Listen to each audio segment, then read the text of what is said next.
Hey new Tekken players, as always, I hope you're all doing well.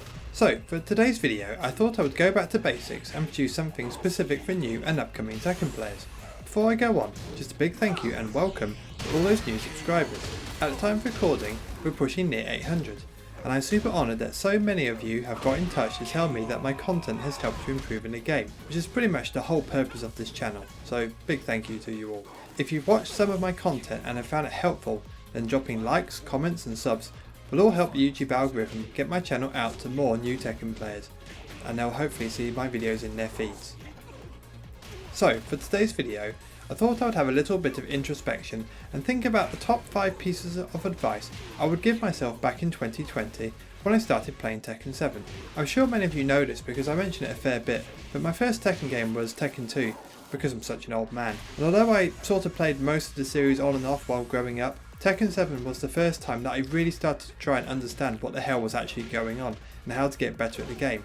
And I think there's a fair few of you that are in the same place. So I've come up with 5 things I wish I could have told myself back then when I wanted to try and get better in the game. Just for the record, these will not be character specific, but if you'd be interested, I could make a similar video for new King mains, so leave a comment if you'd like me to make that video. Also, these are just my own opinions based on my own playstyle and my own understanding of the game. And that's all they are, opinions. And so if you don't agree with them or think there's something more important that I've missed, then feel free to drop a comment. Right, so with all that done, let's talk about 5 things I wish past Beige Master knew about when I got back into Tekken. So I did say I was going to go back to basics, and you can't get more basic than this really. But in all honesty, how many of you when you first started playing Tekken, especially if it was your first fighting game, how many of you knew that you could land certain moves or launches for free after you'd blocked a move? Because I sure as hell didn't. To be fair, I'd sound even older than I am, but back in my day, we didn't have punishment training in Tekken, so you only knew about this if you looked up on YouTube or Reddit etc.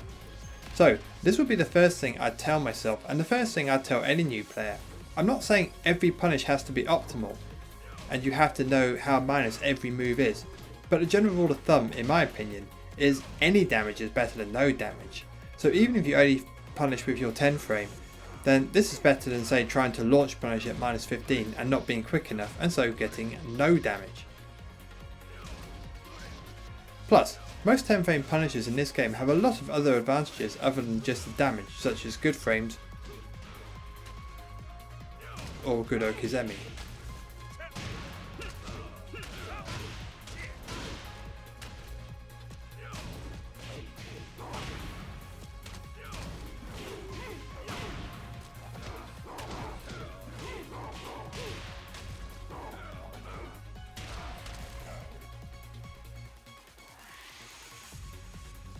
So, following on from point 1, and knowing about basic punishment, the next thing I would do is get myself into practice mode and practice blocking the following high damage but very slow lows.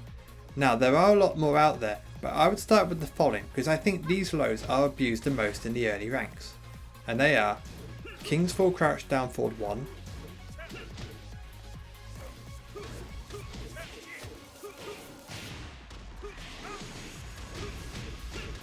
Paul's full crouch down forward 1+2,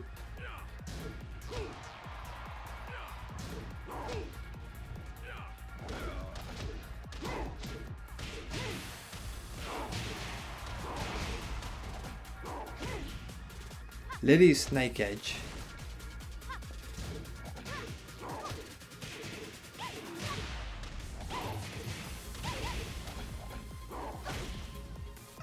Lord's dragon tail,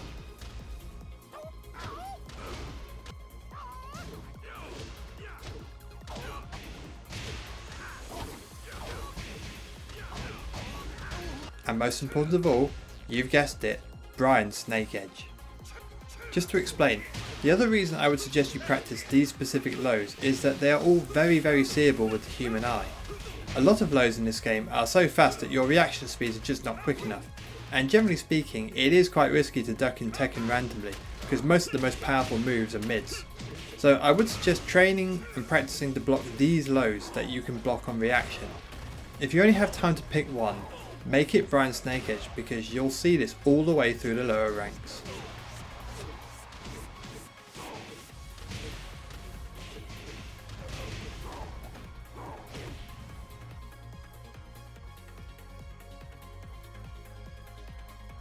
So I'm willing to bet 20 internet points that some of you watching this who consider yourself intermediate players didn't know this. And why would you? It's not mentioned anywhere within the game, but some strings in this game have to be blocked with down back and not just down, despite the fact that holding down will block the vast majority of lows. Shout out to Keith James who did a good video on this, I'll put a link to it. But yes, certain strings will still hit you if you only hold down. High, mid, high or whatever, right? And the thing is, you can't even duck those strings if you hold down, but for some reason you can do it if you hold down back. So if you block the whole thing, it's okay if you hold down. But if you get hit by the first one and you try to duck the second hit by holding down, see that? You're gonna get hit. I don't know why this happens, but I remember in that stream I got so frustrated because I was like, I was thinking to myself, I'm blocking. The example Keith James cites is Alice's down 3-1, which is low high. But the high will hit you if you only hold down and not down back. The most frustrating and scrub killing example of this is King's alley kick string. If you don't hold down back and just down, then you can't block them. Nope, I've no idea why either. So, just to be safe for all instances, if you're committing to ducking, make sure it's down back and not just down.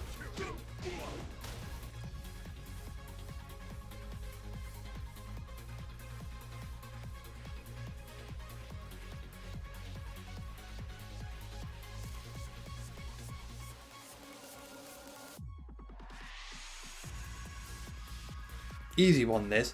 I would tell myself to learn just one staple combo I can commit to muscle memory, and don't forget the wall combo. Again, it feels a bit embarrassing to admit this, but for quite a while I didn't even realise that you can get a combo off a wall splat.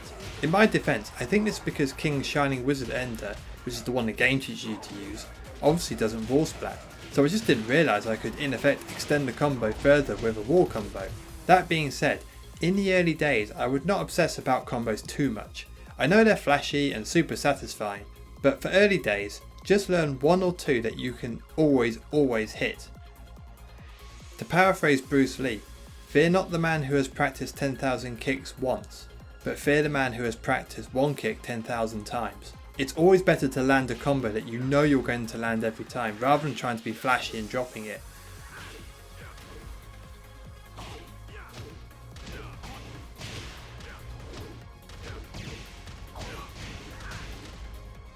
Wait until you get better at the game before you worry about making your combos more optimal or stylish.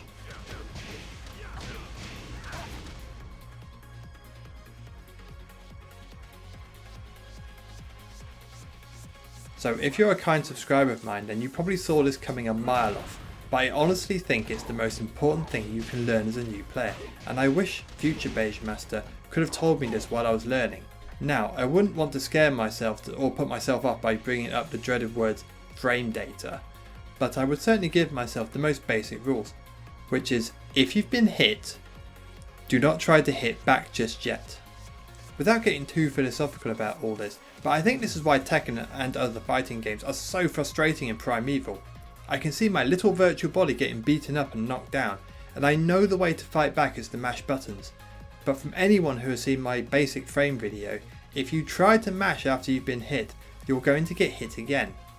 This, in my opinion, is the first step to learning to be a good player, and a sign of whether your opponent understands the game at the most basic level.